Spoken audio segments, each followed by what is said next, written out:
많은 분량을 자랑하는 애니메이션을 30분 안에 다 본다. 이름하여 30분 안짝이니. 오늘 다룰 작품은 후지사와 토오루의 만화 상남 2인조를 원작으로 많은 에피소드들 중 5가지의 스토리만 애니메이션으로 제작되었으며 다소 떨어지는 작화 퀄리티로 인해 원작의 감동을 그대로 옮기지는 못하였으나 성우들의 열연과 기포 콤비라는 두 주인공의 매력을 통하여 사춘기 시절 특유의 감성을 느낄 수 있는 작품 상남 2인조입니다. 본 영상은 상남 2인조 원어 더빙판을 기준으로 제작되었음을 알립니다. 카나가와현 효난지구에서 토클래스의 폭력고교로 알려져 있던 쇼난 교쿠토 고등학교. 어느 날 그 교쿠토 고교의 학생들을 평정했던 귀포 콤비 오니지카 에이키치와 단마 류지를 퇴학시키겠다는 벽보가 학교에 붙게 되고, 이에 오니지카와 류지는 그 퇴학 공지에 대해 대수롭지 않게 받아들이며 후배들로 하여금 멋진 선배의 모습으로 학교를 빠져나오게 됩니다. 그러나 사실 학교에 붙어있던 퇴학 공고는 오니지카와 류지가 손수 만든 벽보였으며 그들은 그저 연애를 해보고 싶은 마음에 남고에서 평범한 남녀공학으로 전학하는 것일 뿐이었고, 이에 두 사람은 본격적으로 첫 여자친구를 사귀기 위해 여름방학 동안 요론섬에서 리조트 아르바이트를 시작하게 됩니다. 그리하여 리조트의 웨이터로 일하게 된 오니지카와 류지는 우연히 남자들에게 붙잡혀있던 이즈모 마리코와 무라코시 아유미란 여자들을 발견하게 되고, 이에 두 사람은 그 남자들을 구석으로 데려가 여자들 몰래 흠씬 두들겨 패주며 마리코와 아유미로부터 호감을 얻는 것에 성공하게 됩니다. 그 후 4명의 남녀는 서로를 대학생이라고 소개하며 함께 시간을 보내게 되는데, 그 과정에서 류지는 아유미에게 진심으로 호감을 가지게 되지만 사실 아유미는 1년 전 결혼까지 생각했던 남자와 사별한 일로 인해 다시 남자를 만나는 것에 거부감을 느꼈고, 이에 마리코는 휴양지에서의 새로운 사랑으로 과거의 일을 털어버리자며 아유미가 류지에게 다가갈 수 있도록 도와주기 시작합니다. 그때 갑자기 마리코와 아유미를 괴롭혔던 남자들이 등장하며 오니지카와 류지에게 시비를 걸기 시작하고, 이에 두 사람은 여자들 앞에서 폭력을 쓰지 않기 위해 어떻게든 그 남자들을 회유하려 하지만 그 순간 그들이 둘의 머리를 내려치며 여자들에게 손을 대기 시작하자 오니지카와 류지는 더 이상 참지 못하고 리젠트 머리를 만들기 시작합니다. 그 후 오니지카와 류지는 자신들이 귀포 콤비라는 것을 밝히며 그 무리들을 때려 눕히기 시작하고, 이에 마리코와 아유미는 대학생이라고 생각했던 그 두 사람이 사실은 고등학생에다 토클래스의 불량배라는 것을 알게 되자 황급히 그곳을 벗어나기 시작합니다. 그렇게 여름방학이 지나 오니지카와 류지는 남녀공학인 츠지도 고등학교에 전학을 가게 되며 앞으로는 불량배가 아닌 평범한 학생으로서 학교 생활을 즐기기로 결심하지만, 그 결심이 끝나기 무섭게 그들은 그 학교의 교사였던 마리코와 아유미를 맞닥뜨리게 되고, 이에 4명의 남녀는 서로에 대한 배신감으로 복수심을 불태우게 되며 먼저 마리코와 아유미가 츠지도 고교의 불량배들을 두 남자에게 보내게 됩니다. 그러나 쇼난에서 기포 콤비의 존재를 모르는 불량배는 거의 없었기에 그들은 오니지카와 류지의 교쿠토 고교 학생증을 보자마자 바로 항복을 선언하게 되고, 이에 작전 실패로 끝나게 된 마리코와 아유미는 또 다른 작전을 궁리하던 중 우연히 양키로드라는 잡지를 줍게 되면서 그 안에 실린 오니지카와 류지의 흑역사 사진을 발견하게 됩니다. 그 사진은 오니지카와 류지가 바지를 벗고 자신들의 기합을 뽐내는 모습이었기에 다음날 마리코와 아유미가 그 사진을 교실 칠판에 붙여놓자마자 두 사람은 교쿠토 고교의 귀포 콤비라는 것이 알려진과 동시에 자신들의 부끄러운 발라를 전교생들에게 보여지게 되고, 이에 류지는 진심으로 좋아했던 아유미가 자신들에게 그런 창피함을 안겨주었다는 사실에 배신감을 넘어 그런 여자를 좋아했던 자신에게 한심함까지 느끼게 됩니다. 그리하여 다시 평범한 학교 생활을 하지 못하게 된 오니지카와 류지는 그 두 사람에게 요론섬에서의 헌팅 이야기를 학교에 알리겠다고 협박하여 홧김에 자신들의 소원이었던 수총각에서 벗어나게 해달라는 요구를 하기로 결심하고, 이에 그들은 요론섬에서의 일을 비밀로 하는 조건으로 마리코와 아유미에게 자신들이 예약해놓은 호텔방으로 올 것을 지시하지만 막상 그 장소에 다다르게 되자 두 남자들은 자신들의 생각이 짧았음을 깨달으며 다시 돌아서려 하는데, 그 순간 마리코가 미리 방에 배치해둔 남자가 오니지카를 덮치기 시작합니다. 반면 오니지카와 달리 방문도 열지 않았던 류지는 도중에 마리코의 작전을 막으려던 아유미와 맞닥뜨리게 되며 자신들이 함정에 빠져 있었음을 깨닫게 되고, 이에 류지는 아유미에 대한 실망감으로 그녀를 마구 질책하던 것도 잠시 아유미가 어째서 방에 들어가지 않았는지에 대해 묻기 시작하자 당황한 그는 요런 섬에서의 자신은 진심이었음을 넌지시 밝히며 그녀와 날다툼을 하게 되는데, 그 순간 마리코가 배치해둔 남자에게 쫓기던 오니지카가 밖으로 도망쳐 나오며 덩달아 류지도 황급히 그곳을 벗어나기 시작합니다. 그날 이후 오니지카와 류지는 완전히 기폭으로서의 학교 생활을 하게 되며 자신들을 동경하던 하시리 마코토라는 동급생과 친해지게 되고, 그러던 어느 날 마코토와 함께 페라스 여고의 문화재에 가게 된 두 사람은 문화재의 음식을 사는 조건으로 여학생 100명의 전화번호를 얻는 것에 성공하지만, 사실 그 번호들은 여학생들이 아무렇게나 둘러댄 것이었기에 99번째 번호까지 가짜 전화번호로 밝혀지게 됩니다. 그럼에도 오니즈카는 마지막 희망으로 100번째 번호까지 전화를 걸어보았다가 그 중에서 진짜 번호를 가르쳐 주었던 야리타 아이나라는 여학생과 통화 연결에 성공하게 되고, 이에 두 사람은 아이나와 그녀의 친구 시라유리 모모코를 불러 데이트를 즐기기 시작하지만, 그 과정에서 류지는 모모코에게 아이나가 사실은 많은 남자들과 애인관계를 맺었던 날라리이며 그 남자들 중에서도 어느 성질 나쁜 불량배가 그녀를 쫓아다닌다는 것을 알게 됩니다. 한편 아이나에게 고백을 받고 그녀의 부탁으로 첫 입맞춤까지 시도하던 오니지카는 도중에 아이나를 쫓아다니던 마치다라는 남자와 맞닥뜨리게 되며 아이나가 사실은 남자를 엄청 밝히는 여자라는 것을 알게 되고, 그러나 오니지카는 그들의 말보다 아이나의 말을 믿고 싶었기에 리젠트 머리로 변신하며 마치다의 동료들을 모두 해치우기 시작합니다.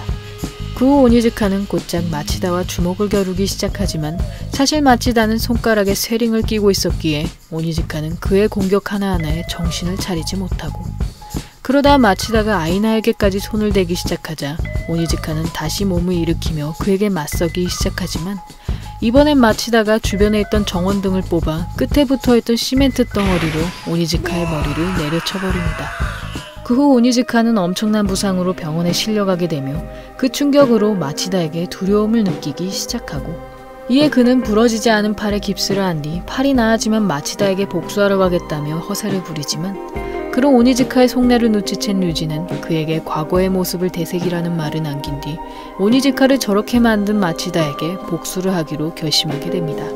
이에 류지는 홀로 마치다의 아지트로 쳐들어가 그에게 1대1 결투를 신청하지만, 진정한 승부에 관심이 없던 마치다는 갑자기 술병으로 류지의 머리를 내리치며 그에게 마구 공격을 퍼붓기 시작하고, 그 후 마치다는 부하들에게 류지의 처리를 맡긴 뒤 아이나와 다른 술집으로 가려다 자신의 차 위에 올라서 있던 오니지카를 발견하게 됩니다.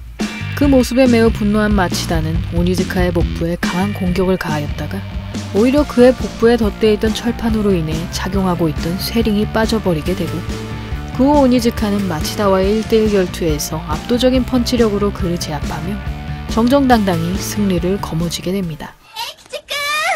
ありがとう。私のために来てくれたのね。だから私決めたの。エイキチ君の彼女になってあげるって。勘違いしてんじゃねえ。俺は自分のために来たんだ。 그날 이후 오니지카와 류지는 치지도 고교의 기폭으로 이름을 날리게 되며 그 학교의 서열 1위를 달리고 있던 사에지마 토시유키와 카마타 준에게 노려지기 시작하고, 그러던 어느 날 자신들의 동료인 마코토가 사에지마와 카마타에게 두들겨 맞은 채로 돌아오게 되자 분노한 류지는 곧장 사에지마의 아지트로 쳐들어가기 시작합니다.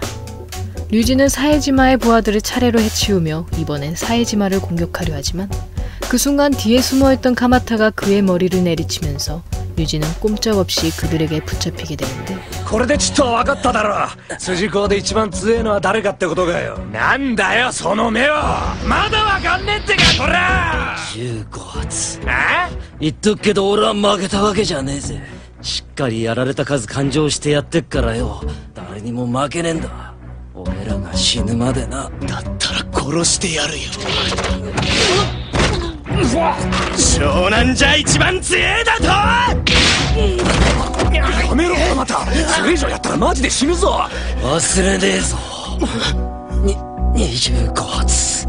後できっちり俺してやっからよ。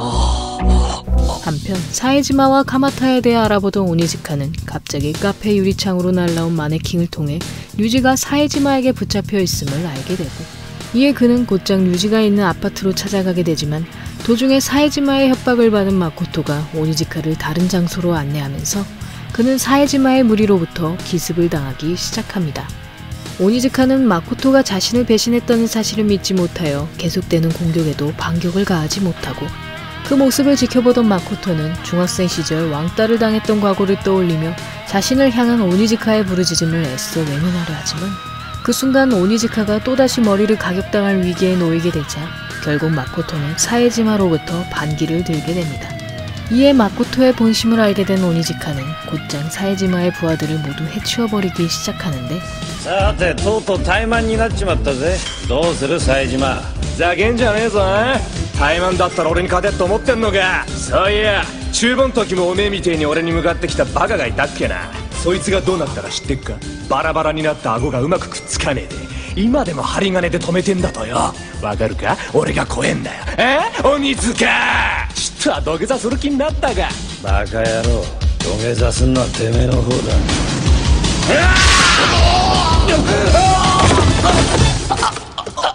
冴島君を一発で。てめえら俺にタメ口聞くなんざ10年早えんだよ。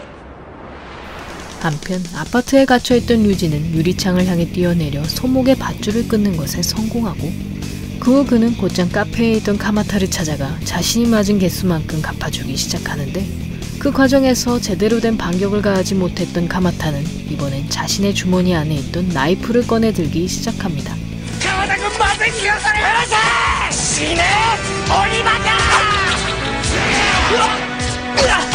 光もん出したぐらいで俺に勝てると思ってんのか。なんだこいつは。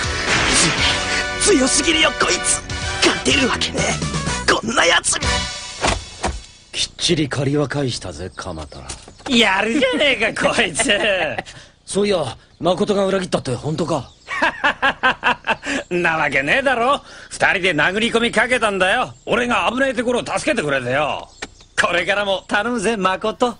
그리고 얼마 뒤 오니즈카는 아유미의 과거 문제로 인해 교쿠토고교와 크게 싸움을 벌이게 되며 한쪽 다리가 골절되는 부상을 입게 되고 이에 그는 한동안 다리의 회복을 위해 싸움을 하지 않을 생각이었으나 기폭에게 앙심을 품고 있던 교쿠토고교의 아사쿠라가 자신이 유일하게 이기지 못했던 오오쿠보 미즈아키를 통해 싸움을 걸어오면서 오니즈카는 이 난관을 헤쳐나갈 방법을 궁리하기 시작합니다.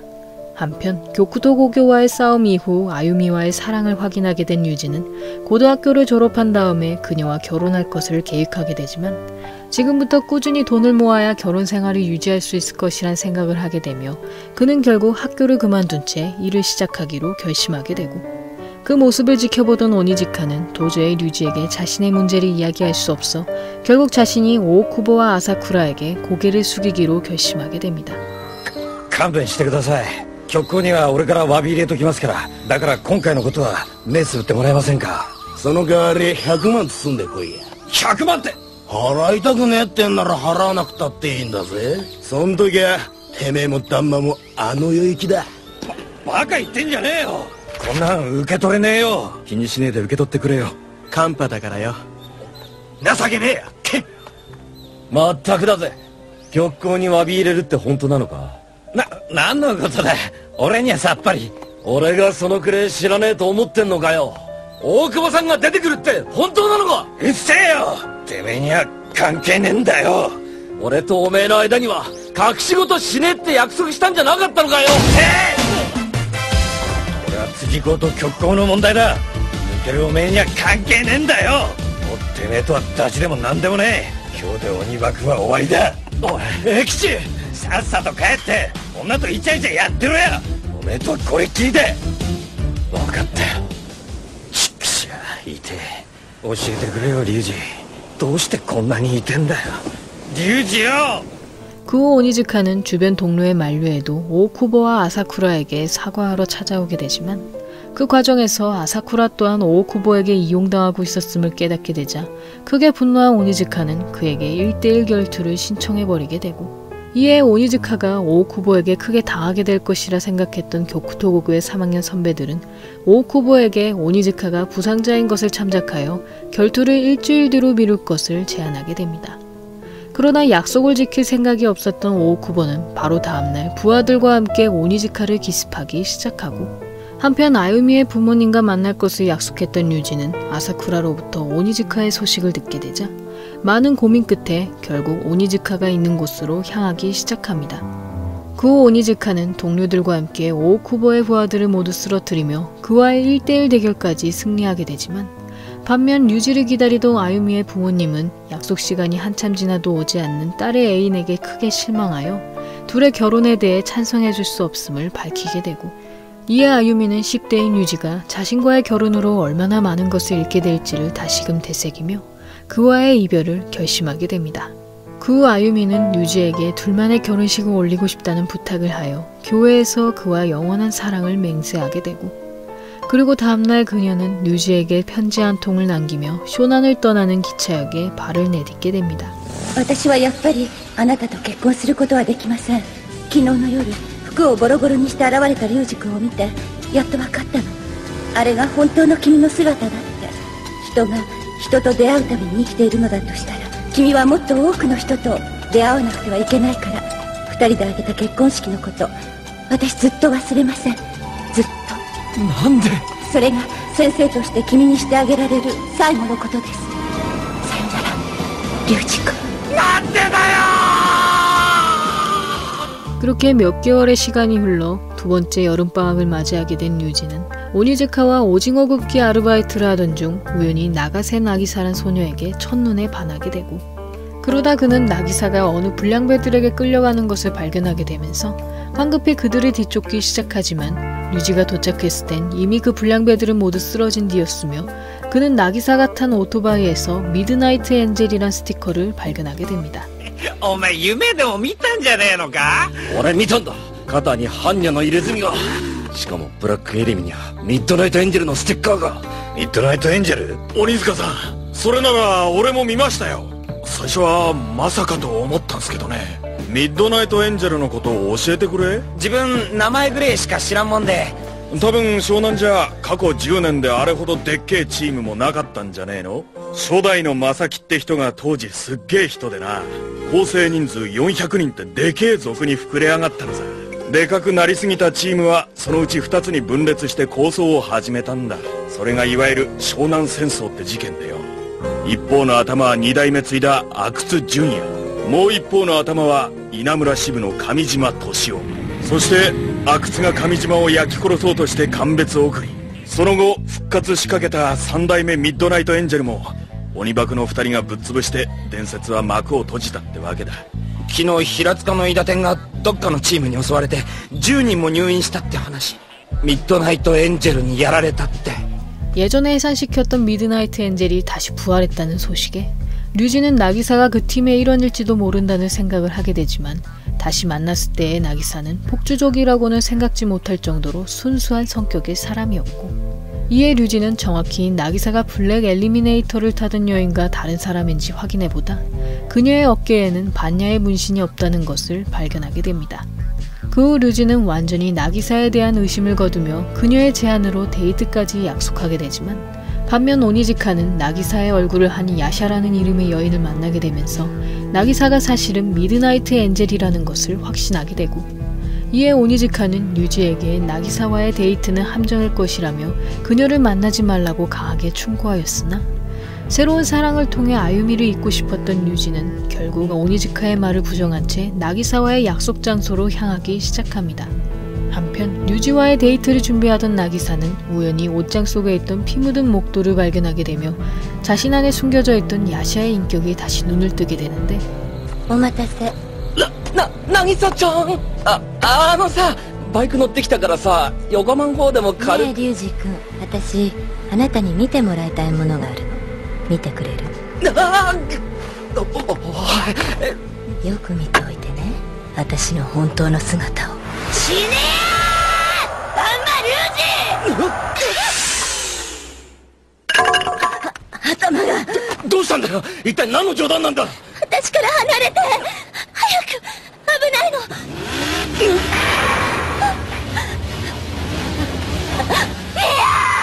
大丈夫かい、渚ちゃん。入れ墨。この女は。残念だけどてめえの惚れてるって女の正体はこの私ヤシャなんだよ。てめえにはこの記念すべき瞬間の生き証人になってもらうよ。阿久津ミッドナイトエンジェルの結成式をね。何？待てやがら！逃がった！しつこごい男だね。そんなに私が欲しいのかい？あの世で惚れた女抱く夢でも見るんだね。ざけんなよ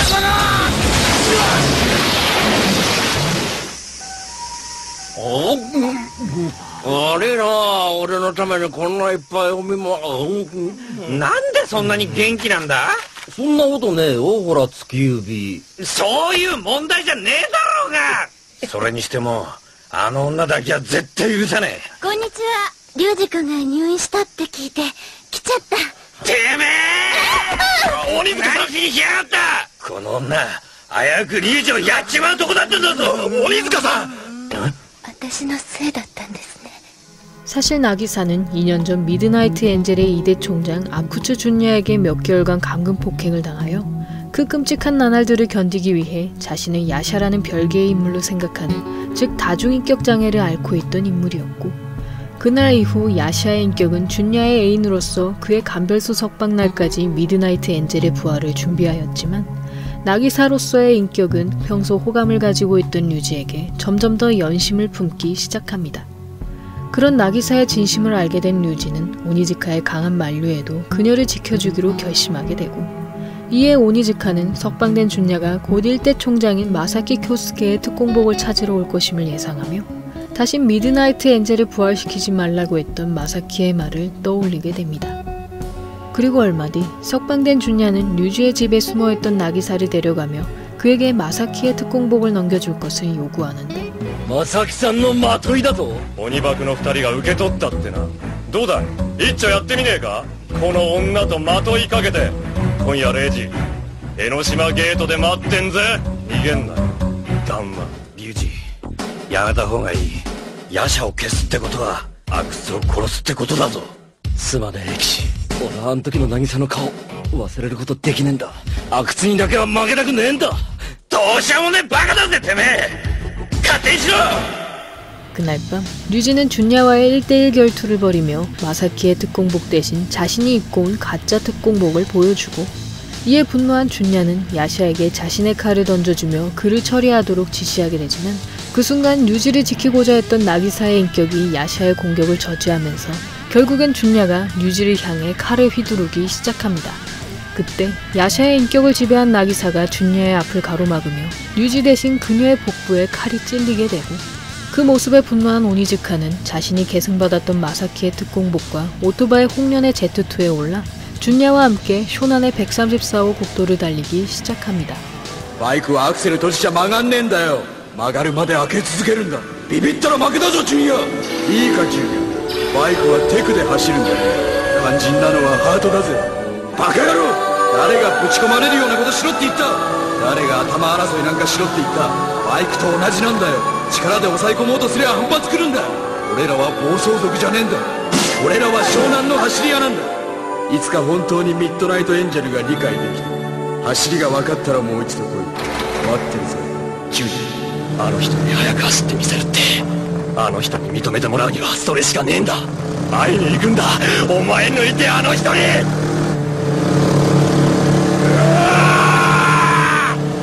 やった、とうとうあいつは。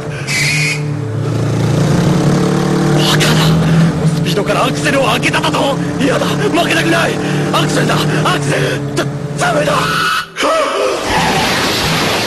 いいかジュニア、アクセルを開けるんだ。ビビって閉じた方が負けるんだ。ちくしょう、終わってねえぞ鬼塚。俺も追い続けたんだ。でも追いつけなかった。伝説になっちまったんだよ。あの人は死んだんだ。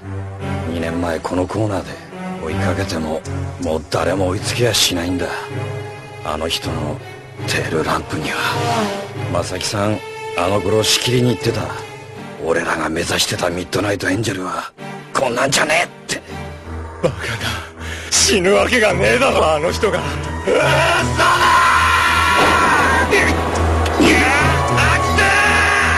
마사키의 사고 당시 감별소에 있었던 준야는 뒤늦게 자신의 우상이 죽었다는 소식을 듣게 되며 자신 또한 마사키가 죽은 그 벼랑을 향해 몸을 던져버리지만, 그 후 오니즈카의 도움으로 무사히 목숨을 부지하게 되자 준야는 그날 이후로 미드나이트 엔젤에 대한 집착을 그만두게 됩니다.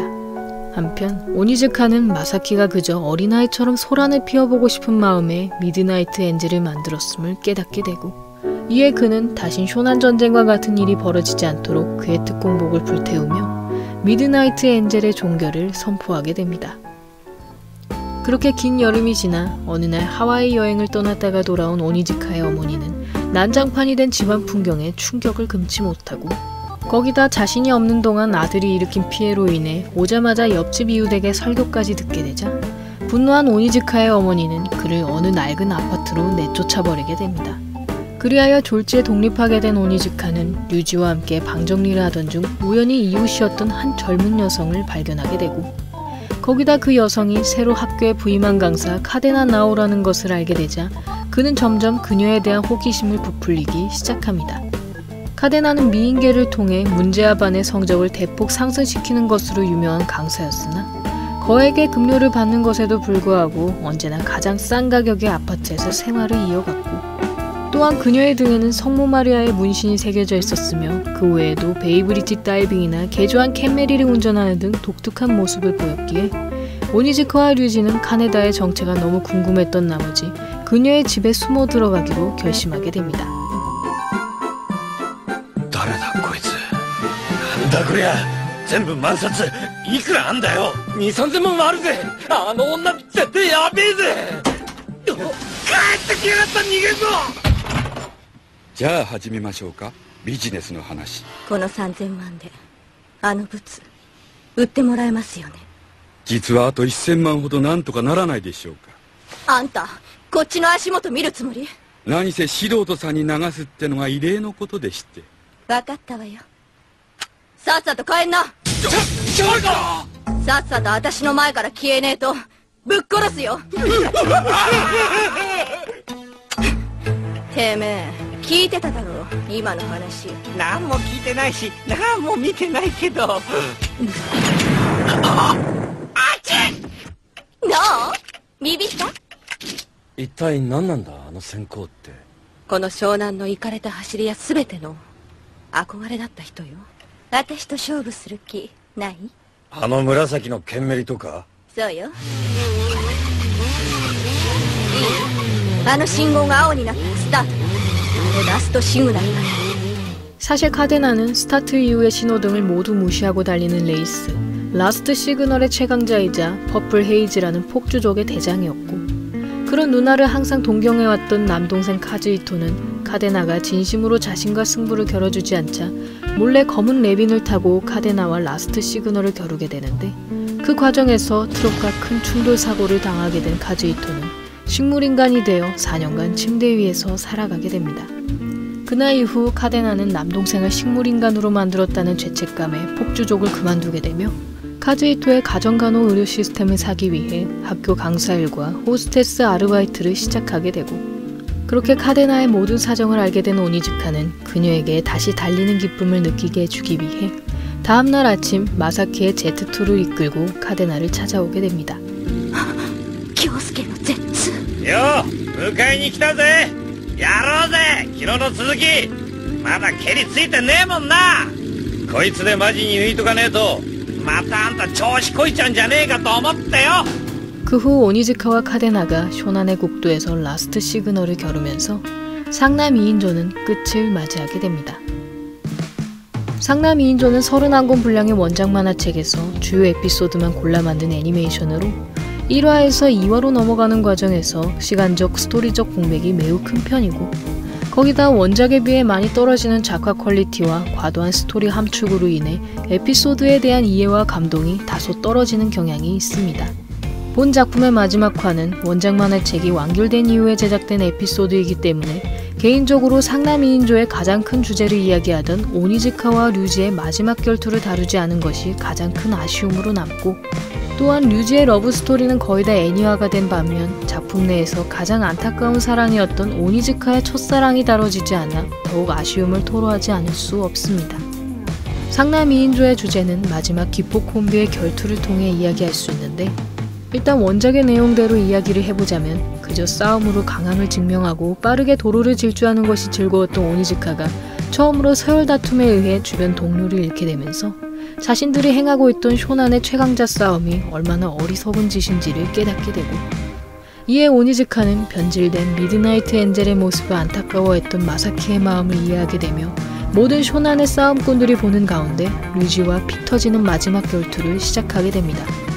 그 후 오니즈카와 류지가 피범벅이 된 채 강으로 뛰어내리는 모습을 연출하며 쇼난의 최강자를 운운하던 모든 싸움꾼들에게 그런 결투를 계속 이어가도 결국엔 누군가의 죽음 이외에 아무것도 남지 않는다는 것을 알려주고, 그 이후 자신들을 속박하던 모든 것에서 벗어나 자유롭게 도쿄로 향하는 오니즈카와 류지를 통해 작은 것에 연연하던 사춘기 시절에서 성년으로 넘어가는 모습, 즉 사람의 정신적인 성장 과정을 보여준다고 생각합니다. 솔직히 본 작품은 폭주족의 미화와 폭력의 합리화, 또한 과도한 성적인 묘사가 자주 등장하지만 본 작품의 장르가 열렬과 코믹이 존재하는 소년 만화라는 점과 작품 속 등장인물들이 모두 질풍노도의 시기를 맞이한 청소년이라는 점을 생각해 보았을 때 충분히 감안하고 볼 수 있는 수준이라 생각하고, 거기다 본 작품의 후속작인 GTO를 통해 오니즈카의 파란만장한 학창시절이 그의 교사 생활에서 어떤 영향을 주는지도 알 수 있으므로 만약 GTO를 먼저 보신 분이라면 상남이인조를, 상남이인조를 먼저 보신 분이라면 GTO를 감상해 보시기를 추천드립니다. 여기까지 상남이인조였고요. 여러분의 구독과 좋아요는 힘이 됩니다. 구독을 하시면 다음 영상을 더욱더 빨리 만나보실 수 있습니다. 그럼 많은 시청과 관심 부탁드리면서 다음 편에서 만나 뵙겠습니다.